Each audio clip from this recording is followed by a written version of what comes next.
What's going on, everybody? You're listening to the Point2Point NHL Recap Show, Season 3, Episode 12. I'm Pascal Pryor, joined by Mark Haverlack. Mark, we got a special little episode today. It's all just going to be international hockey talk. So we're going to talk about the Olympics and some of the teams that we didn't do the deep dives into. We'll talk about a few players on those teams. And then after that, we'll be talking about the World Juniors, and we'll be talking about some big players to watch in that tournament, as that's coming up pretty quick. Before we get into all of that, though, man, we're right around the holiday season right now. How are you feeling, dude?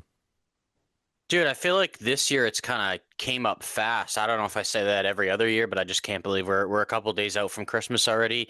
Honestly, my favorite time of the year with World Junior starting too, there's obviously a lot of Olympic talk, and rosters are going to be finalized, I think, within the next 10 days or so. So exciting time of the year too. Even like football is getting sort of closer to playoffs. It's getting pretty intense on that too. So I'm enjoying life right now, dude. I got no complaints on my side. How you doing?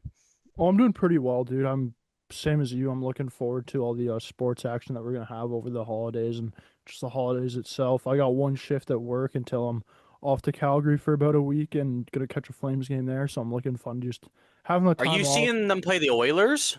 No, we were contemplating doing the Oilers Flames game, but like it's six of us going to the game, so it's like me, my sister, and then my two cousins on my mom's side, and then they're like um their partners, right? So it's six of us, and we were like, man, like it's gonna be so much to buy tickets for six people to the Battle of Alberta. So we're going to the Flames Bruins game.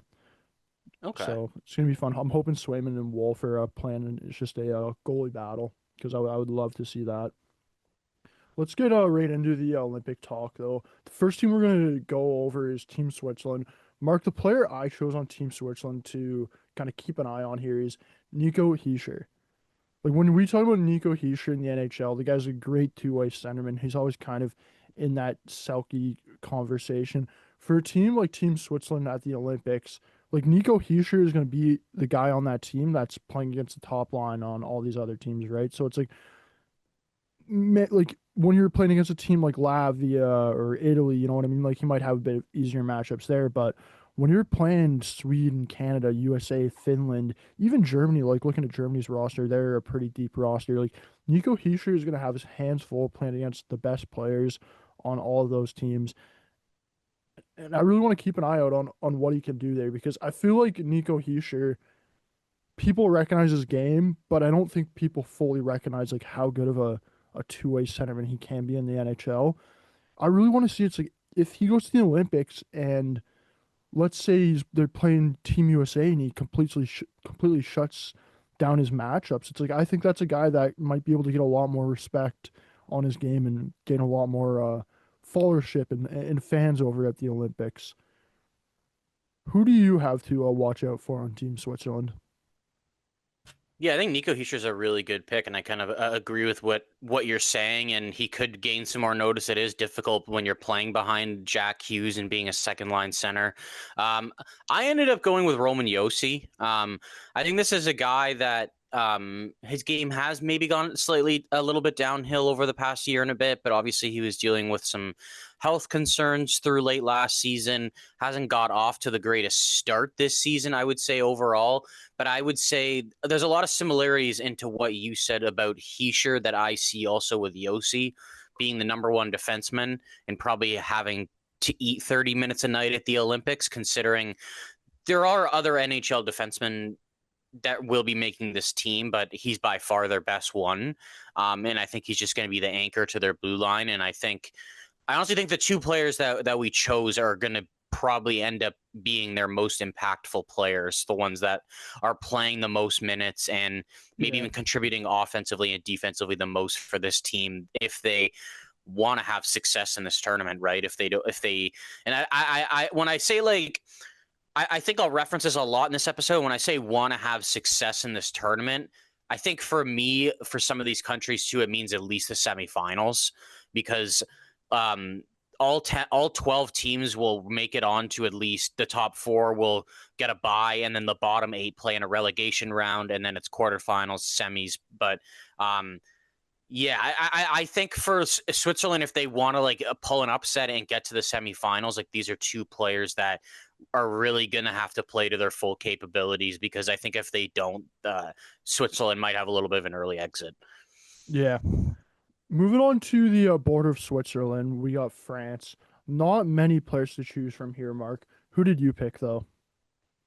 So I went with Alexander Texier, who recently signed with the Montreal Canadiens, and um, he's not a very high impact player, right? Like if we're looking at Switzerland compared to France's rosters, like Switzerland would be a favorite any day over France, in my opinion, if they were playing each other. But um, just kind of looking into Alexander Texier's game, I can't lie to you. I've actually been quite impressed with him since coming over to Montreal.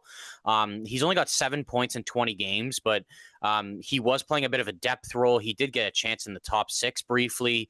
And I think he's been controlling the puck really well. He's actually like a little bit of a bigger guy than I thought he was. I always thought he was like a smaller skilled guy, but he's kind of like a bigger skilled guy. And this is another guy. Like I think that he's going to be playing in all situations. Like he doesn't really kill penalties, but I think he might have to kill penalties in this tournament. Like he's going to be on their number one power play. Like he's going to be on their first line, like playing the wing. Like he's going to have a huge impact in this tournament. And I actually kind of see the same thing in what you said about Heischer. Look, I know Heischer and Alexander Texier are on, there's a million tiers apart from the type of players there Yeah. are. But if Alexander Texier goes out in this tournament and scores 3 goals and plays some good hockey, I think a lot of people will start to realize like he's just kind of one of those guys that was drafted to be very good, highly skilled. He kind of still has that high end skill, but he just can't do it consistently night in and night out. And he's had troubles at times sticking in lineups, right? But I can't even lie to you. Like, I think when we're back healthy as the Canadians, like I don't think he should be out of the lineup. Like at first when we signed him, I'm like, you know what? This is a nice move. We've got guys injured 3 to 4 months. It's an NHL player for $1 million. But now the way he's been playing, I don't even want him to come out of our lineup. I'm like, Yeah. he's actually a pretty good depth piece on this team, and he's a bigger body. So I'm definitely just as a Habs fan and just watching France in general this tournament, I'm definitely going to have my eyes on Texier. Yeah, for me, the guy to watch on France, it's Pierre-Edouard Bellemare. Of course, like we know he's not playing in the NHL anymore and he's over playing overseas, but to me, this is a guy for Team France where you have very minimal, if really at all, NHL players in your lineup. Pierre-Edouard Bellemare, like he's a guy that is going to be the vet guy, I feel, for that France team, right? Like he's played in the NHL. I think believe it's 700 games on the dot, right? So like he's played a lot of NHL hockey throughout his career. And the other thing too is he's played on a lot of teams that have gone on playoff runs and he's played in big games, right? Like even though he hasn't maybe been on the first line and he's kind of been in and out of the lineup for those games, like this is a guy who's been in a locker room and been around important games and in championship runs. And like if France is going to maybe have some sort of upset in the tournament, this is going to be a guy that's going to need to play a huge factor in that, not only in his skill on the ice, but also off the ice and kind of mentoring these players who maybe haven't played in these big games or haven't played against some of these bigger NHL players, right? Like Pierre-Edouard Bellemare is going to be that guy who kind of is going to know the inside and outs and be teaching all these other guys on Team France. So for me, that's the guy I really want to keep an eye on for that team. Moving on to Team Slovakia, Mark. Originally, I was going with defenseman Simon Nemec, but with his injury, I'm going a different route here. I'm going Dalbert Dvorsky. Look, this is a guy. He's in his rookie year in the NHL and on St. Louis. Not been off to the greatest start with the Blues so far in the NHL, but throughout his junior career and in international play, like we've really seen kind of the potential and what this guy can be. When you look back to last year's World Juniors, I honestly think he might have been the best forward at that tournament, given the way he was playing. I'm wondering if a guy like Dvorsky is going to be able to go over to the Olympics, kind of have a mid-season refresh from the NHL and kind of all the woes that St. Louis is going through right now. And I'm really interested to see if the Olympics can get him going and if he can come back to the NHL afterwards and kind of get going a little bit, right? Because I'd say so far, like it is very early on. We're only 27 games into his NHL career, but look, this is a guy going into the season that I thought he would have a little bit of Calder talk. And to be honest, so far, like I would say it has been a bit of a disappointing start to the season for him. And if he can go to the Olympics, s- play like we've seen him play before at some of these other international tournaments, yes, it's not the same thing playing at the World Juniors compared to the Olympics. But I am very interested to see if he can kind of get a little jump start from the Olympics and bring that back to his NHL team. Mark, on Slovakia, who's your guy to watch? So I went with another Montreal Canadian here in Juraj Slafkovsky. Now, I think with him, he's going to have to play a big role in this tournament and contribute offensively 100%. Um, and I know it's obviously we're looking at this and it's kind of like that's almost your anchor in this tournament. You're probably not in a great situation, and I don't really disagree with you. I don't think Slavkovsky's really shown at the NHL level um, that he can get to stardom or really shown stardom yet. Now, I will be completely honest with you. He's got 20 points in 34 games, but I cannot lie to you one bit, dude. I think the last 15 games he has played, I have seen the best hockey out of Juraj Slafkovsky that I've ever seen. Yeah, And I think one thing that I think is coming that people are going to see with him, he is so much better and patient with the puck. He is so much more willing, and it's kind of an extra asset for us for a guy that can carry the puck in like zone entries. It's really been noticeable like the last 10 to 15 games, I feel like. And I think that something's coming with him, to be honest, regardless if it's near the end of this season or maybe it's in the future and it's kind of him being a bigger guy and getting off to a slow start. Now, saying that, I don't know if he's going to get to the point in his career where he's putting up a point per game seasons. Like, I kind of envision him as a 65 to 75 point guy who's big and physical. And that's the thing that has been kind of lacking in his game too. He is a bigger guy, but like yeah, he doesn't really physically intimidate you. You know what I mean? In accordance to like the way he plays, you're not like, oh shit, like we got to play Slavkovsky tonight. Like, and I think that's kind of coming in his game and something I've seen recently. And I wonder being at the Olympics and not like he doesn't have a lot of talent around him. Like I wonder if this is another guy where it's almost like I hope it's his coming out party. Like I really do, right? Like because I think that there is something there with him, and I think there is another level to his game. I don't see him getting to stardom, but I think for Slovakia, like fuck, dude, if he doesn't come out and perform, and like some of these other guys aren't performing, like I could see an early exit for this team. yeah. The other thing with him too to mention is like look at the World Juniors he played in his draft year. Look at what he did there, right? It's like going into the World Juniors, he Well, no, wasn't it really was mostly the men's like world championship that that put as him on well. the map, right? Because he was playing against men and he was like Yeah, one of the best players in the tournament. So it's like I'm optimistic in that sense. Like he's kind of done it before in an international setting that really put him up the yeah, map, right? Like I don't think he was even gonna go top three before that tournament, and it was just like he was just physical dominance throughout the tournament, right? So we'll see. moving on to their neighboring country, we got Czechia. Mark, I went with Martin Nishas here. For me, when I look at him in the NHL, I'm not 100% sure that people fully recognize kind of how good of a player he is right now. Like over the last calendar year, like this guy has arguably been a top five player in the NHL, given the way he's been playing. And when you think of Martin Nishas and when people kind of talk about Martin Nishas, it feels like a lot of people like I get it. You got McKinnon on that team, right? Like you got Makar on that team. But it's like I don't think he necessarily gets the recognition he always deserves, given how he's kind of played recently.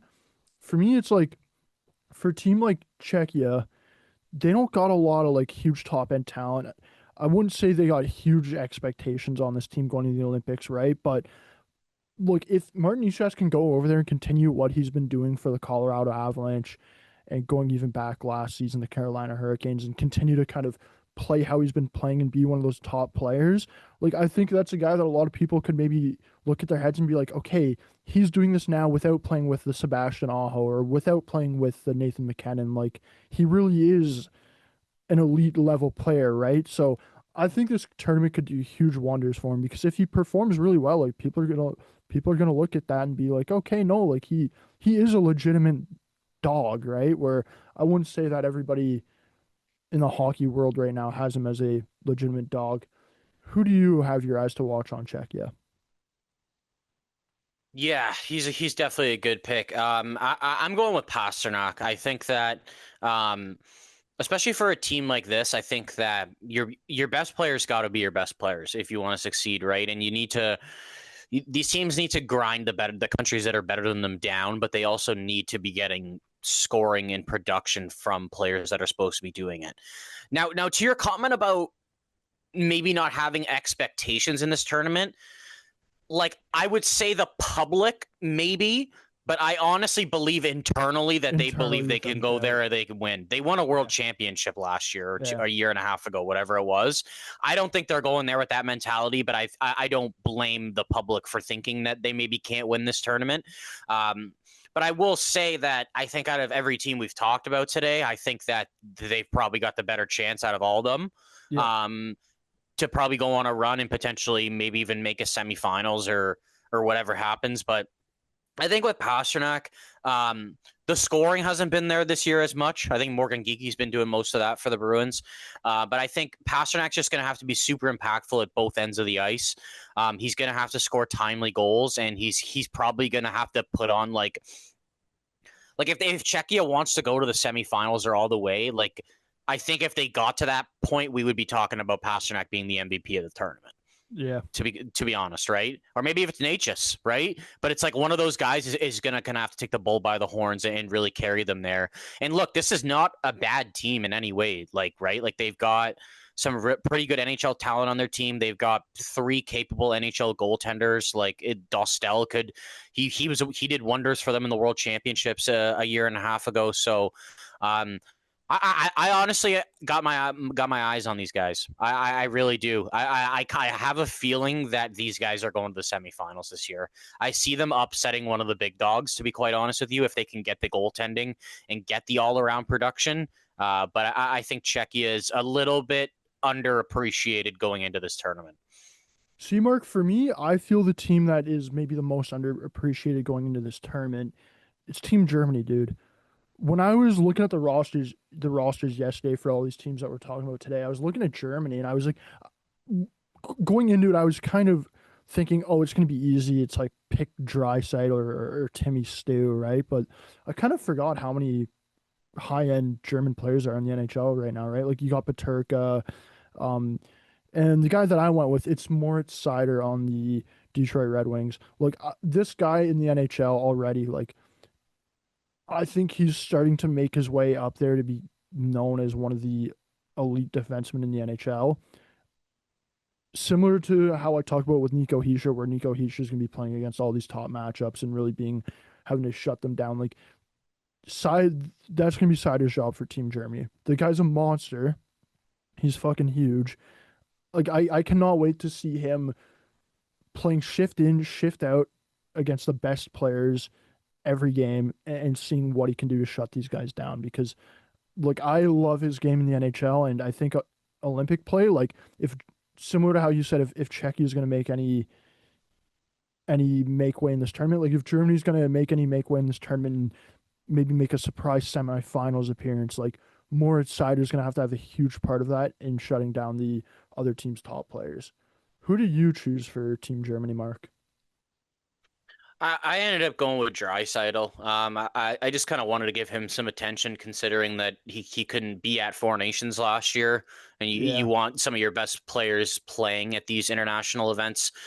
Look, Draisaitl is an absolute game-changing type of player, right? Like he's the type of guy that can pull you back into the fight when you're down a couple goals, or there could be a couple moments in this tournament where I just look at Germany like with these teams, right? Like some of them that don't have the talent of the top end teams, the one thing you have to do, dude, is you have to beat the teams that aren't as good as you, or the teams that are in the kind of running of maybe being in the same tier as you.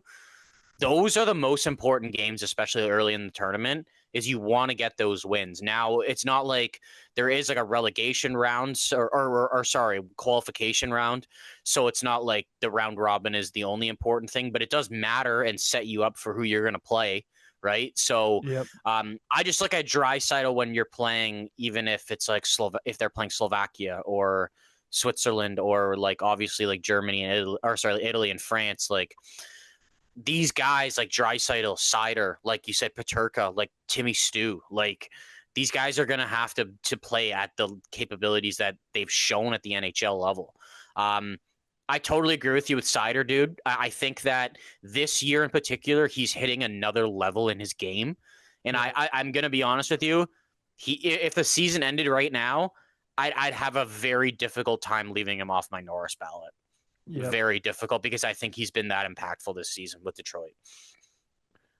Let's move on to kind of the final team here we're going to be talking about for the Olympics. It's Team Denmark. Mark, it kind of rhymes with your name a little bit, so I'll let you get things going here for him. Who do you got as your player to watch?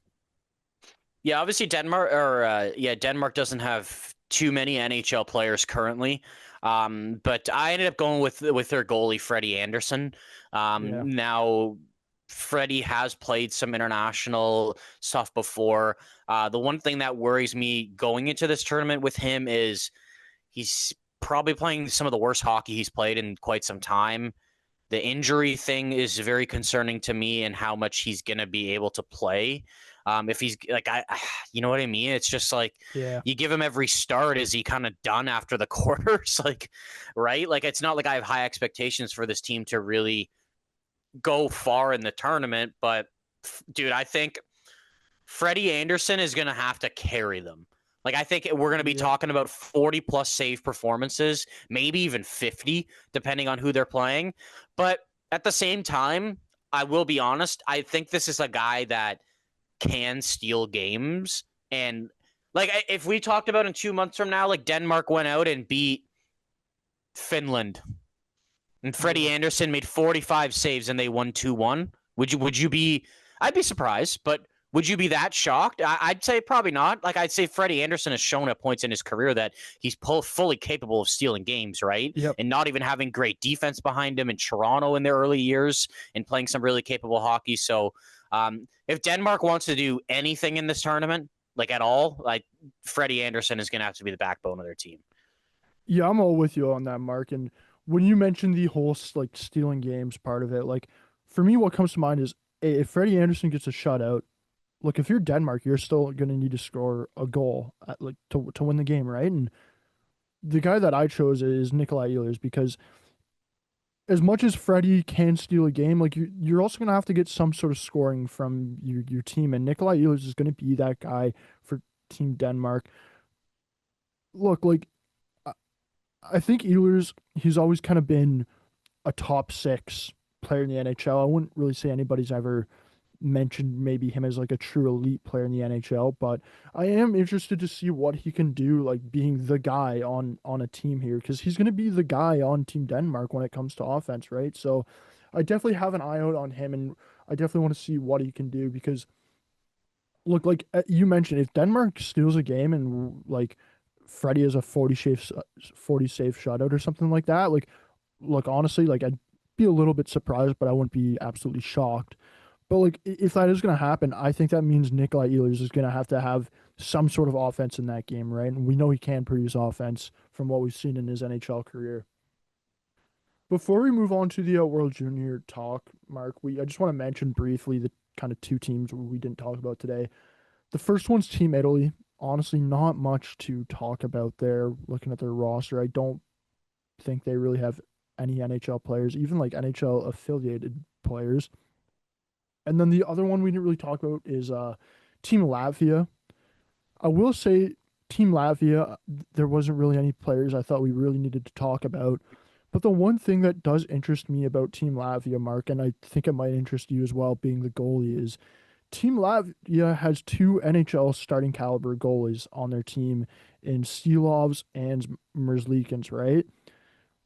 I'm really interested to keep an eye on that and see if Latvia could steal a game from somebody. Because you mentioned the whole Freddie Anderson Denmark, like, could Freddie Anderson steal a game?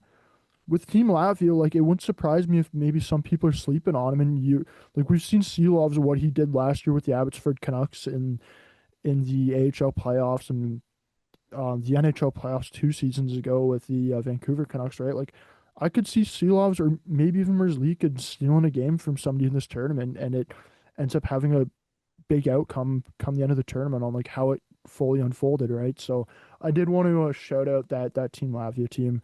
Anything to add there, Mark? Who would you start out of those Silovs. two? I'd start Yeah, I think Silovs. so too. Like they made uh, that world championship appearance a year and a bit ago and got that, was it a bronze? I think they ended up getting. And Sealogs was the backbone of their team in that Yeah. tournament. So I think he's been a little bit better this season as well. So I'd probably give Sealovs a start there. But yeah, Latvia, I think it's the only other guys really I think are they got Zemgus Gergensons and Teddy Bluger. And Yeah. I'm not really too sure if there's anyone else that's Latvian currently from the NHL. There was Um, a AHL player on Lehigh Valley Phantoms. There was one or oh, two guys that Rodrigo were. A-Balls. Rodrigo Yes, him. A-Balls. I could not Yeah. pronounce that name. Thank you for doing that for me. But yeah, when like Latvia, they do have a couple like NHL affiliated guys, which is interesting because when you kind of think about them, I would not have thought that they would have had that necessarily. Let's move on to the World Junior talk, though. Part of this episode, we're kind of be we're gonna be doing like a similar thing that we just did for the Olympic talk, except for the big teams, we're gonna talk about a couple more players, and then for the not as big teams, we're just gonna pick out a few players overall there to kind of keep an eye out. I'll get things started off with Team Canada. My first guy on Team Canada to kind of keep an eye on here, Mark, is Zane Parekh. Look, this guy in the OHL, back-to-back seasons of what 90 plus points. Like he was absolutely phenomenal in his OHL career playing for the Saginaw Spirit. Goes up to the Calgary Flames this year, kind of in and out in the lineup. You can see with you could really see with him when watching him play there that like there was a noticeable size difference, and there definitely was a lot of adjust adjustment needed for Parekh playing in the NHL. When it comes to the World Juniors, though, like, look, this is a guy that's going to be the number one defenseman on Team Canada. He's going to be running the power play. He's going to be expected to do huge things. And I really want to see what he can do at this tournament. And depending on how the tournament goes, what does this mean for him afterwards? Because after the tournament, like, he's either going to go back to the Calgary Flames and finish the year there, or the Flames are going to have to send him down to his junior team, the Saginaw Spirit, right? So I really am interested with him. Can he live up to these expectations going into the tournament? And what will this tournament kind of mean for the rest of his season? Mark, who is your first guy you want to keep an eye on here for Team Canada? Now, I'm going to talk about one of the guys that is actually, they don't have many returning players. They have, there's a Yeah, handful, but it's pretty different team. But one guy who was probably their best overall player last year was Carter George. yep, Now, I think he ended up getting the most, he had the highest save percentage in the tournament last year, even though they were a quarterfinal exit. Now, I felt last year's tournament was very depressing at times as a Canadian fan. It felt like they yep, didn't really take over many games and show that they could be kind of this high caliber team. But I was very impressed with George all tournament. He plays a style that's very calm. He lets the play come to him. He's never really out of position. A guy that really never lets in many weak goals. And I think that's what you need, especially playing behind a better defense. But he's also a guy that at times can bail you out and make high caliber saves. So I fully expect Carter George to be, I want to say, just as good as last year. I think he's probably going to start every game except for one of them in the round robin. And I wouldn't be surprised if Canada ends up winning this tournament if we're talking about him being one of their top three players. yeah. For me, my second player to keep an eye on for Team Canada, it's Brady Martin.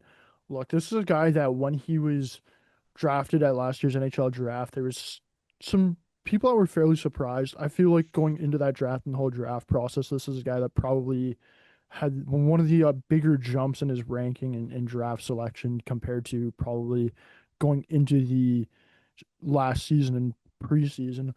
I feel like a lot of people at this tournament are going to see what Brady Martin is and why Nashville used that high of a pick on him, right? Like, even in the preseason game early on there against Sweden the other night, like, this is a guy, what do you have? 2 goals playing on the top line with McKenna. And he's also, not only that was he producing offensively, but he's also a very reliable two-way forward.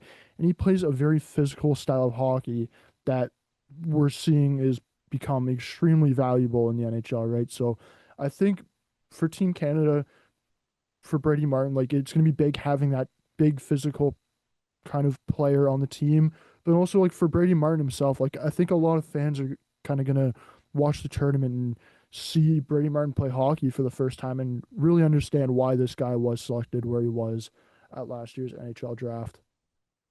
Mark, who's your second guy to keep an eye on? Do you think Brady Martin is the culprit this year of the guy getting kicked out of the game for hitting too hard? No, You know how that feels? Feels like that happens every year, where every there's year. like a huge hit and it's like clean, and they Yeah, just feel like it's too hard. He hits hard though, man. I hate to I say it, but know. I kind of see him being a candidate for that. The next player I'm going to be talking about is Canadians prospect Michael Hage. Yeah, Um, Now he's in his second year at the University of Michigan. And he's having quite the season. He's got 28 points right now in 20 games. Last year, Michigan was not very good overall, but he was still kind of a bright spot on their team, producing kind of at a point per game clips. The one thing with Hage, he's very dynamic off the rush, and he's got a playmaking first instincts that I feel will be very useful in this tournament to a lot of guys that can score. I think that he's kind of a perfect guy. That first tournament game, he was the 1C, and then he became the 2C when Misa came back. It's honestly a guy that I think is going to be very impactful at both ends of the ice, creating offense and like maybe at times playing against the other team's best players. yeah, And I honestly believe that throughout this tournament, he will be in the top six. I think that he's shown at times he can be very clutch and that he can play with very high caliber players. I understand the whole thing about him separating McKenna and putting him with Misa, but I actually believe that like Hage would play really well with McKenna. I think they complement each yeah. other very well. And I expect that Michael Hage is going to be a very impactful player in this tournament. I don't know if he's going to get on the first power play.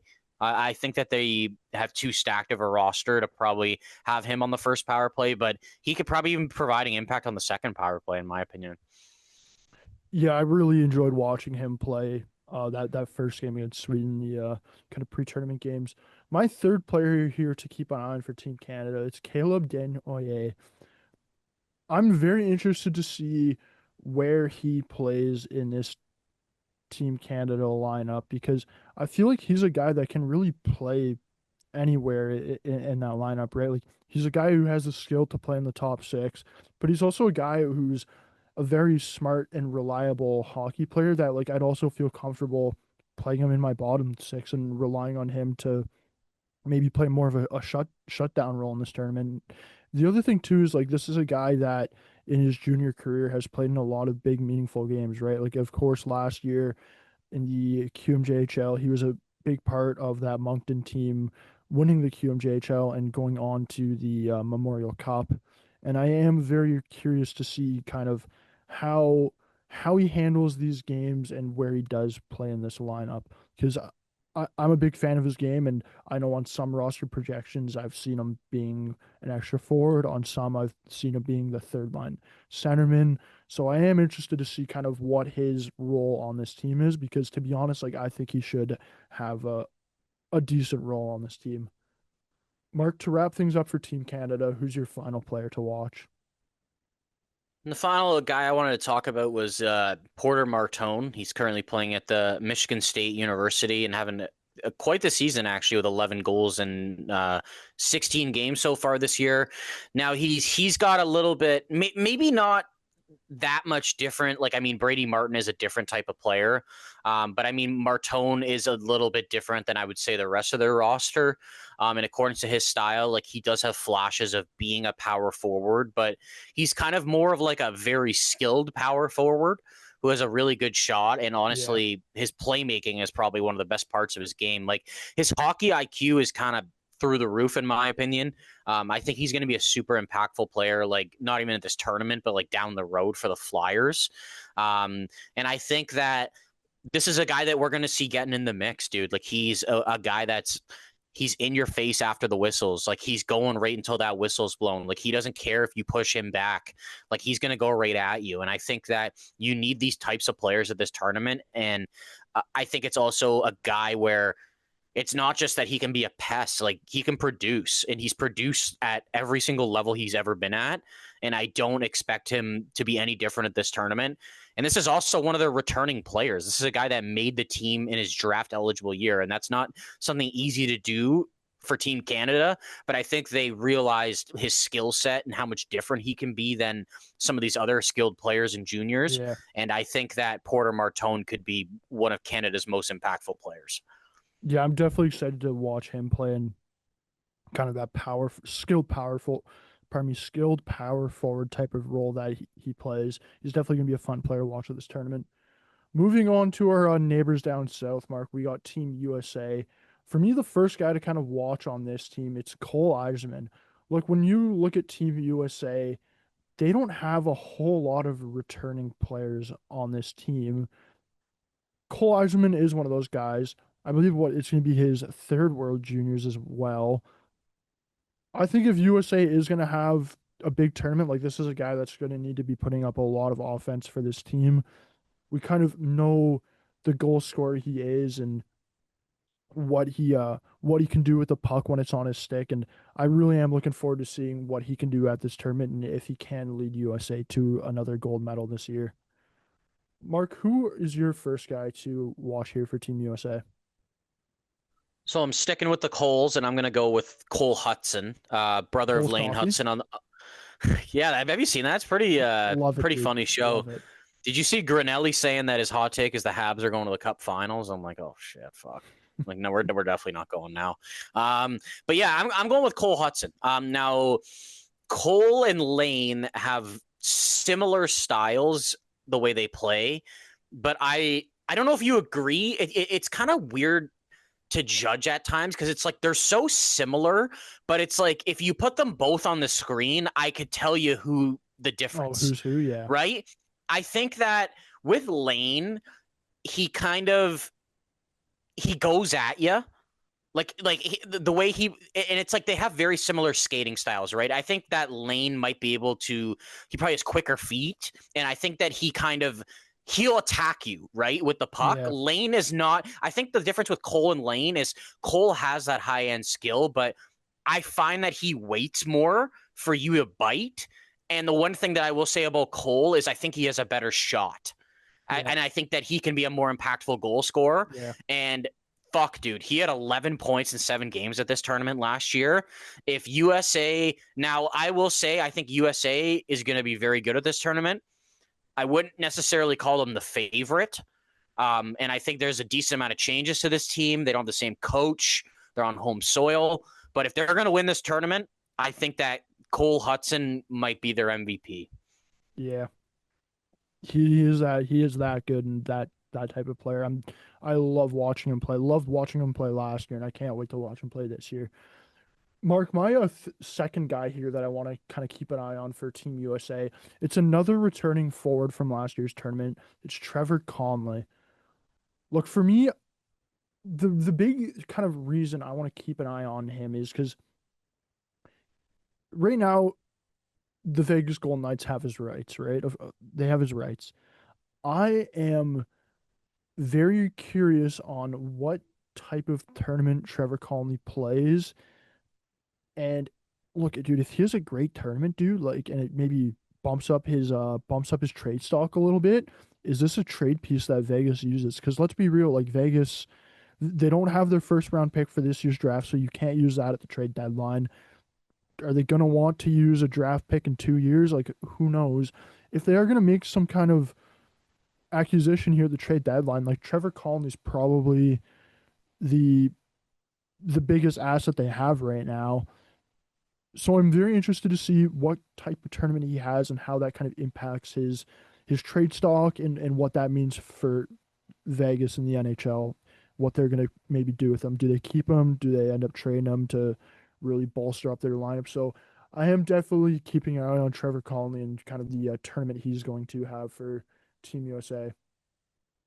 Mark, my last guy on Team USA that I really want to keep an eye on, to be honest, is this Max. I might butcher his name here. Max Plant, though, who plays on Minnesota Duluth NCAA.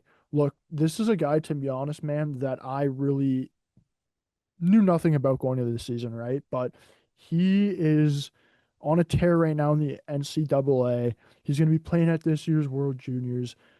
Honestly, I've not watched him play hockey at all. I really am looking forward to watching him play at this World Juniors and kind of taking a look at the player that he is, because this is a player, man, that like maybe similar to Isaac Howard last year, where like last year I'm not sure a lot of people really knew Isaac Howard really well, and then he kind of took the NCAA for storm. It's, it's kind of the same thing for Max Plant this year, and I cannot wait to see him play at the World Juniors. Mark, who are your final two players to keep an eye out for Team USA?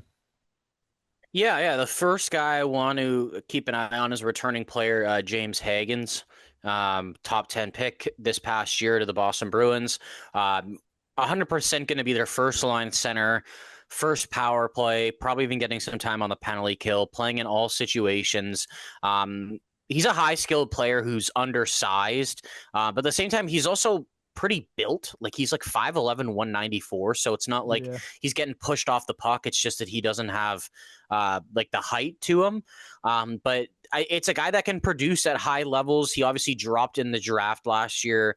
The one thing that he was kind of getting critiqued on was his ability to kind of shine when the moment's on. You know what I mean? I feel like even in college, there was a couple times with Boston College that he was getting critiqued to that, but he's scoring a little bit more this year at Boston College than he did last year. He's almost hit his goal total from all season last year.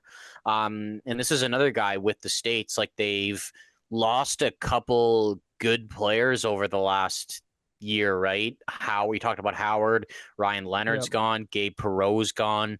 Like this is a guy that's going to have to step up and be one of their most impactful players in the tournament if they want to go for the three-peat, right? Like he was highly touted, dude. Like it was potentially the first overall pick for a little bit of the season, and then he kind of fell off a bit and ended up dropping to 7. So he has the capabilities to be a difference maker for sure. It's just if he can show up when the moment's bright. My last guy I'm going to talk about now. Obviously, US has got a bunch of guys you could talk about, and there's guys that are drafted or about to be drafted, but I always feel like every year they got solid goaltending. Like they've gone from Jacob Fowler to Trey Augustine. So I kind of just wanted to show a little bit of light on their goalie this year, Nicholas Kempf. He's currently playing at the University of Notre Dame. He's a Washington Capitals draft pick in 2024. He's kind of just one of those goalies that's very calm, composed in his net, big guy. And I just think that people don't realize that goaltending makes a big difference in these tournaments. Like there was a couple times last year, dude, where Trey Augustine put up 35 plus saves for the Yeah. States, right? Like it's even if they're going to win those games, it's like if your goaltending's not solid, you could have some high scoring games, and that's not really the most confidence boosting thing, especially in a short tournament moving forward. So I've got my eyes on Nicholas Kempf. I haven't been able to watch him a whole lot. I've kind of just been more watching highlights of him and stuff. And I do kind of see him being a potential maybe 1B or backup goalie in the future, but that doesn't necessarily mean he can't come out and be the MVP of this tournament, right? Like there's been MVPs of these tournaments that don't end up having NHL futures, right? Or maybe a Yeah. small NHL future, right? So I think he's got the capabilities of being a really good goalie at this tournament. So I just kind of wanted to shine a little bit of light on their goalie this year. Let's move across the pond, Mark, and talk about some of these European countries. The first one we have is Team Sweden, and my guy to watch on Team Sweden, it's Ivar Stenberg. Look, this is a guy right now.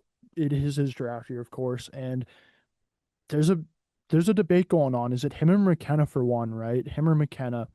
I think this tournament for both him and McKenna is going to be massive for their draft stocks. Right now, Stenberg, he's on a point per game place playing in the SHL against grown men. To be honest, I cannot wait to see what this guy can do against guys that are in his age bracket, right? Like if he's a point per game against guys playing in a men's league, I really want to see what he can do against guys that are a year older than him or a year younger than him or his age because to be honest, I think this is a guy that if he does have a very good tournament and Gavin McKenna does have a very bad tournament, I think we could maybe see some flip flops in the draft rankings and we could maybe see Ivar Stenberg's name at the top. So I'm definitely keeping an eye on him at the tournament. Mark, who's your first player to watch here on Team Sweden? Yeah, Stenberg's very intriguing, dude. I agree with you. We'll get into it a little bit more with the whole draft thing, but there's a lot Yeah, of top talent from the draft at this year's tournament, which isn't always the yeah. case. Speaking of top draft talent, I'm gonna go with one of the top picks from this past year in Anton Frondell, who got drafted to the Hawks. Now, I think Frondell has the ability to be the MVP of this tournament, to be quite Yeah. honest with you, if Sweden is able to go all the way.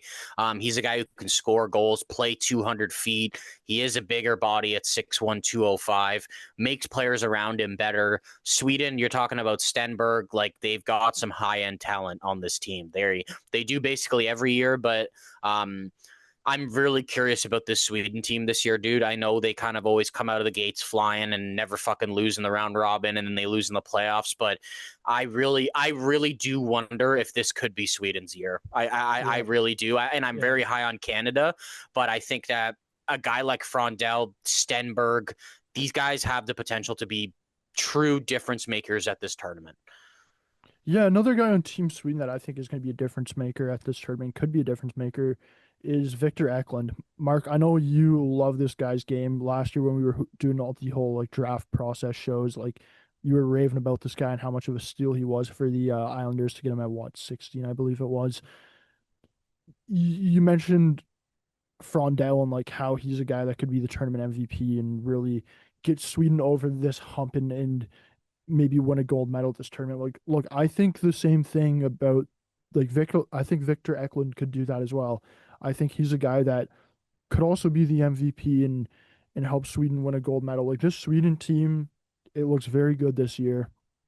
And to be honest, like these last three players that we just talked about, like I cannot wait to watch those guys play for Team Sweden. And I'm just praying they put them all on one line and just overload that line. Because to be honest, dude, that could be one of the most entertaining lines at the entire tournament this year. So I definitely got my eyes out for Victor Eklund at this tournament.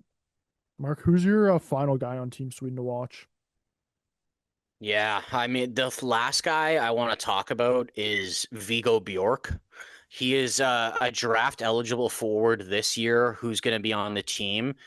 And he's one of these guys, man. I don't know if you've really got to see him play much. Undersized, high skill, like great skater, able to score goals. It's just the size and the skating is strong, but it's not like elite. I would say for like a smaller guy, but it's like the hockey sense is there, the skills are there. Like last year, he played under 20 as a 17-year-old and had 74 points in 42 games. Yeah, He's playing in the SHL this year where he's only got 8 points in 24. And scouts have got this guy all over the place. There's people that have him in the top 10. There's people that have him in the teens. There's people that have him in the lower 20s. I think this is a big tournament for a guy like Vigo Bjork to really show what he can do, especially against other talent that's around his age and even most of it probably being slightly older than him. Because, dude, it's like he's got the skill level to be a top 10 pick, but it's like these undersized guys like Eklund and all these guys always drop, right? And it's yeah. like, I wonder if he can show kind of the capabilities that he showed last year at the under 20 level, like if you're putting up 70 points in 40 games playing against guys 3 years older than you, it's like, I don't understand how you can pick that guy at like 25th overall. I don't get it, right? So it's like if he comes out and has a huge tournament and puts up a point per game, like maybe some of these guys that are kind of lower on him. And I will be honest, I'm high on him, but it's like if I had to do another mock right now, I'd probably have him going 20 because I just think Yeah. that all these teams will pass on him. But if I'm doing like an actual legit ranking of the players, I would probably have him around the top 10. Like, Yep. it's just that these undersized guys are always victim to dropping now because of the way the playoffs have been played recently, I think. Yeah. Honestly, I'm not too familiar with him, but like he's gonna be a guy that I'm definitely gonna be keeping an eye out for here at this tournament. He scored Let's their move. only goal in that first game against at the Odd again when they lost 2-1 to Canada earlier in the week. He was the guy who Yeah. scored their only goal. Let's move on to another Scandinavian country. It's Team Finland.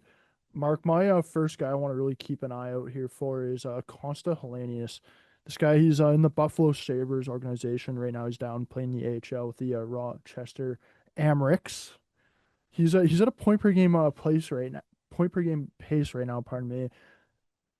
And he's going back to the World Juniors. I believe this is going to be his third World Juniors that he's going to be playing at. So I really want to see what he can do for Team Finland because if Team Finland is going to go on a run here, I think Hellenius is going to So you didn't hear, have.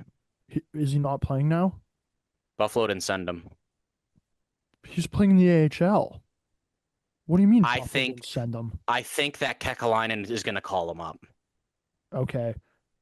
Well, keep an eye on him for the Buffalo Sabres then, because my whole I actually just wanted to double check because I saw this a couple days ago and I was super surprised. And people were saying, just wait, just wait. He could still go. And of what I'm seeing here of Stephen Ellis on Daily Faceoff, he's saying, as of right now, Constantinius is not going to the World yeah. Juniors and Buffalo is not releasing him, which I can't believe because look, everything you said about him is right. He has the impact to be Yeah. like a difference maker at this tournament. I look at Consta Hellenius, and you know who I see? I see like Sean Couturier. That's what Yep. I see. I see a 50 to 60 point two-way guy that can shut guys down and be a perfect second line center at this tournament. Sucks that your guy's not going, but I mean, Yeah, it no. was a good pick It really does overall. suck. Well, because part of the reason I really wanted to keep an eye out for him was because I was like, he's playing pretty well in the AHL right now. Buffalo, they're gonna have some roster movement here at some point. I really wanted to keep it like be watching him at this tournament to kind of see what Buffalo would do if he had a big tournament because I thought this was a guy that if he did go would have a massive tournament and have maybe Buffalo being like shit we do got to call this guy up or hey maybe we do move Like, on dude, from it's an somebody to extra call him up. fucking week. I don't get it. It's like 1 week. It's like, oh my god, Well, Constantinius is gonna save our fucking season if we don't call him up on December 28th. and Like, and, and not only that, it's an extra it's 1 week. You're not even they're on holiday break right now, so you're not even really what it's he's gonna maybe not play in 1 or 2 games in the NHL. And the other thing too is you have the roster freeze. So that means you're like you know what I mean? Like you're gonna have to send somebody down to the AHL if you're calling them up. It's not like you're making a trade or something right now and you need to call them up because of the hasn't roster. Buffalo just won 5 in a row too? I don't know. Kekalainen is already fucking pissing me off and he's been there what a week. Mark, who's your first guy to keep an eye out this tournament though? Oh man, I didn't know. I left a note about that. I didn't know if you saw it or not, but Ah, that was funny. I'm gonna go with there's another draft eligible player this year that I've really got my eyes on that's playing in Liga. His name's Oliver Suvento. He is kind of like your prototypical two-way center. Actually, some similarities to Constantinius, who you were just talking about. He has like that pro style game, like very smart, defensively reliable. He's also pretty physical too at the same time, 6'3", 209 pounds. A lot of people have him ranked within the first round this year, kind of more later first round, like the second half for sure. But I see him being a guy that maybe is a second line center in the future for an NHL team, maybe a third line center, but he's also a guy that he's played 33 games this year overall, and 30 of them have been in Liga. And he's Yeah. a draft eligible player. So it's a guy that kind of has that pro style game, pro ready. Really curious to see how this can translate over to the World Juniors and if it will affect his draft stock in any way. Mark, for my second guy to keep an eye out here for on Team Finland, I'm praying he's actually going to be playing for them here because if not, I'm going to be 0 for 2 for this team. It's Aaron Keviaru. Oh, you didn't hear? He's actually injured for the 5 years. But no, this is a guy though that look, he was projected to be the number one overall pick out at one point in his career, and 16 years old. He was yeah, dangling around 20-year-olds. and what did he end up going fourth round, I believe, to the Minnesota Wild. I want to see what he can do here for Team Finland. Playing at another World Juniors, he's going to be an older player now at this tournament. He's going to have some of those games under his belt, right? Like I want to see what Aaron Kiviharu, pardon me, are we going to get? Are we going to get fourth round Aaron Kiviharu, or are we going to get like a first round version of him where it's like we're looking at this and we're going to be like, you know what I mean? Come the end of the tournament, are we going to be looking at this and going, wow, like he might have been like Billy G in the Minnesota Wild, fucking stole another one right there. Because to be honest, I think this is a guy that could be one of the top defensemen at the tournament. So I really do want to see how he performs here. And if he is one of the top defensemen at this tournament, like, fuck, dude, we're all going to be looking at this and going, goddamn, Minnesota did it again. Maybe this is why they traded Booyam. Yeah. Who's your last guy on Team Finland to watch? So I'm going to go with Emil Hemming. He was a first round pick in 2024 to the Dallas Stars right at the end of the first round. And he's got a lot of capabilities of being a goal scorer. He's got 26 points in 17 games with Barrie in the OHL so far this year. He's one of those guys, he's got a very lethal shot from distance. And he's just able to score in so many different ways that I think that if I had to bet right now, I think that he's probably going to lead their team in goals at this tournament. And I think that he's going to have to be consistently contributing if they want to make it far in this tournament. Obviously, they have the skill and the pedigree to go to the finals as they've been a couple times in years past. But Emil Hemming, I don't believe he was there last year. He was there last year, actually, but he didn't play that good. He had four points in 7 games. But he's a year older now. He's almost 20. I think that him being more of a veteran on that team, that he could make a decent difference. Yeah. Mark, it's time to talk about kind of the rest of the players at this tournament.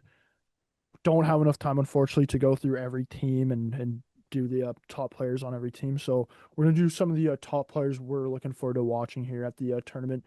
Who is your first guy? So the first guy I'm going to go with, he is playing for Team Latvia.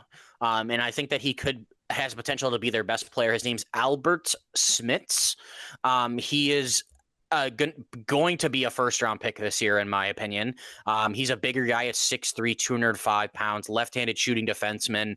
Another guy, like we were talking about with Suvento, he came over to Finland from Latvia to play in their junior system, and he's played 29 games for their pro team this year, and he's got 12 points as a defenseman, as a 17-year-old defenseman, or as a 17-year-old, sorry. There's a lot of different defensemen. I mean, we'll get into eventually with like the 2026 draft, but he's kind of put his name on the map with a lot of these CHL guys that are supposed to go high, CHL, NCAA guys.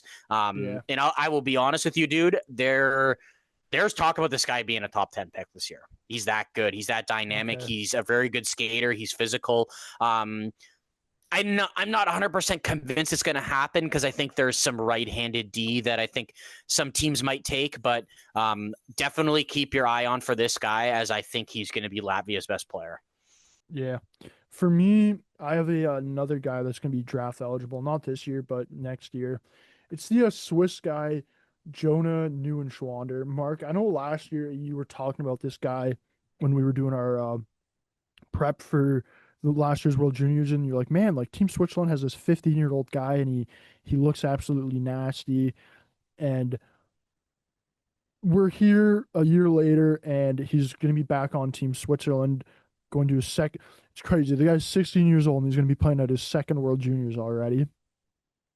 For me, when I am am looking at even going ahead to next year's kind of prospect rankings, like this is a guy that I've seen a lot of people have within their top 10 of prospects for the 2027 NHL draft, and I'm very curious to see what he can do now as a 16-year-old at the World Juniors playing on Team Switzerland, because I know last year like he didn't have any points for Team Switzerland. Of course, he was the youngest player at the World Juniors, being 15 years old. Being a 16-year-old now and having already had that experience of playing at the tournament last year, like I cannot wait to see what sort of tournament he has here. Mark, who is your second guy? Yeah, second guy I want to talk about is he's going to be playing for Team Czechia at this tournament. His name is Adam Novotny.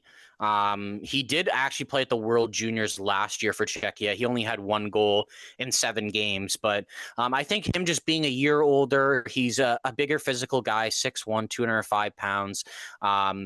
Is more known for being like a goal scorer. Like he's got 19 goals in 29 games this year on not a great Peterborough team, I would say. Played in Extra Liga last year, like Czechia's tier 1 professional league, 41 games like as a 16-year-old. So pretty impressive stuff. I definitely think he made the right decision coming over to North America, though. Gets him a lot more notice, especially Yeah. in your draft year. This is another guy people have him around top 10. Some guys maybe closer to 20. He is a guy like he can play. He's mostly been playing the wing this year, but he also can play center. And I'm very curious to see how much he's going to produce in this tournament. Like this is another guy that we're talking about. Obviously, with the whole draft thing, it's like I say there's guys close to top 10. We're still months away from the draft, right? But so these moments sometimes put these guys on the map, right? So someone who might be looking at Adam Novotny to be a top 20 pick, if he comes out and puts up a point in a game and is pretty impactful for them, they might take that into consideration, and maybe a team that's closer to the top 10 would be willing to make a move on a guy like this. So I think that he's definitely a candidate to go pretty high in this year's draft and be look, Czech is a pretty good team. Like they're getting better every fucking season. It Yeah, feels they like are. that they're in the World Juniors, and it's to the point where without Russia, I'm almost even putting them in like the five-headed monster. Like I'm not there yet, but I'm getting close. And I think that if they want to continue that and maybe get back to the finals or semifinals, Novotny's going to have to play a pretty big role. Yeah, for me, my second guy, he's also on Team Czechia. It's Adam Jurček. Look, this is a guy that I'd say his last season, I'd say it was a little disappointing. He came over to North America and played for the Brantford Bulldogs in the OHL, of course. Only 12 points in 27 games. Like for a guy that was a 16th round or pardon me, 16th overall pick, like I would say his start in the OHL was a bit disappointing. And you look at this year, I feel like he's kind of done a big 360. Like he's a point per game player now in the OHL for the Brantford Bulldogs. But the thing about that is that Brantford, it's an absolute wagon of a team right now, and it seems like just about everybody playing in the top six and the top two defensive pairings is on a point per game pace right now. So I am really looking forward to seeing him at this tournament and seeing kind of what he can do not playing on the Bulldogs and really get a better understanding of what type of, you know what I mean? What type of player is he? Like, is he like does his production almost look too good right now because of the team he's playing on, or is he Or going to is he go over the world? legit? Yeah, is Is he he going to go to the legit? World Juniors and it's like, okay, you're doing this on Team Czechia against a team like Canada, and you have 3 points in the game. You know what I mean? Like, I am very curious to see kind of if it's almost fraud stats that he has or not right now. So for me, that's the second guy I'm definitely keeping an eye on at this tournament. Mark, who is your second player that you have listed here? It's actually my third guy now. I did Smits Oh and yeah, you're Novotny, your so I'm third. going on to my third. The last guy I'm gonna check, or the last guy I'm gonna pick. Sorry, I'm gonna go with a goalie. I'm going with Slovakia's potential starting goalie. His name's Michael Prado. He was picked in the 3rd round last year by the Red Wings. He's a 6'5", 198-pound goalie. He's playing for Tri-City in the USHL this year, where he's having actually a pretty solid season overall. He is very calm and composed in the net. His rebound control is very solid. He actually reminds me a lot of, you remember the last 2 tournaments Czechia had a goalie, Michael Hrabal? Yep. He's a little bit smaller than Hrabal, but he has some similarities where I like Hrabal's game. He kind of lets it come to him, and he doesn't put himself out of position much. And I find that there's a lot of similarities in Prattle's game compared to Hrabal. One of them's he's Slovakian and Hrabal's Czech, but Slovakia is another team, dude. Like, they're not. How do I say this? Like, they're kind of like in that mid pack, right? Like, they can probably upset the top dogs in some games, but they should be beating the teams under him. And I think that if they want to upset some of the top dogs, like, Prattle's going to be a guy that's making a lot of saves in this tournament. For me, the final guy here that I have, funny enough, also from Czechia, also on the Brantford Bulldogs of the OHL. It's Adam Banak. Look, this is a guy, Mark, that last year when we were doing the deep dives during the summer, we were talking about him and where he got drafted, and you were saying, man, this could be a guy that is a steal of the draft. Look, he was a point per game. He was above a point per game, pardon me, in the USHL his draft year last season. This year he comes over to the OHL, and right now he's on pace for 101 points in 61 games in the OHL. Similar thing to what I said with Adam Jurček. I want to see with Adam Banak, like, is this a guy that his numbers are inflated just because of the team that he's playing on, or is he a guy that this really is how good he is, and he is this legit? Because for me, the thing that also adds a bit more something to keep an eye out for with him is that since he was such a late pick, it's like this could be an absolute steal.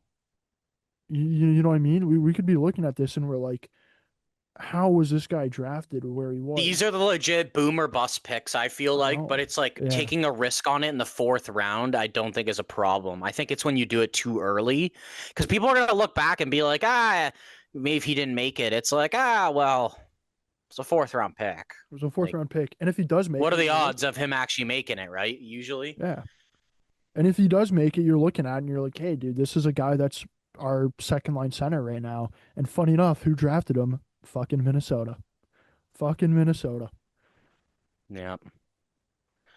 Just one thing too that I didn't think it was going to happen, but there was just confirmation put out that the Sharks will not be loaning Sam Dickinson to Team Canada. Yeah. I think today was the last day they could decide, and they're deciding to keep him. So Canada, as of right now, I think they might need to make a cut or two, but their defense is fairly set, and they don't have to make an extra cut. Yeah. I think that just wraps up the show for today, Mark. We went over a lot of international talk, so if you're a fan of international hockey, you're gonna love today's episode. We're gonna take I think about a week break off over the holidays, and we'll be back shortly after the new year, probably the first weekend of the new year with a new episode. So stay tuned for that. But for everybody tuning in right now, thanks for tuning in, and have a happy holidays.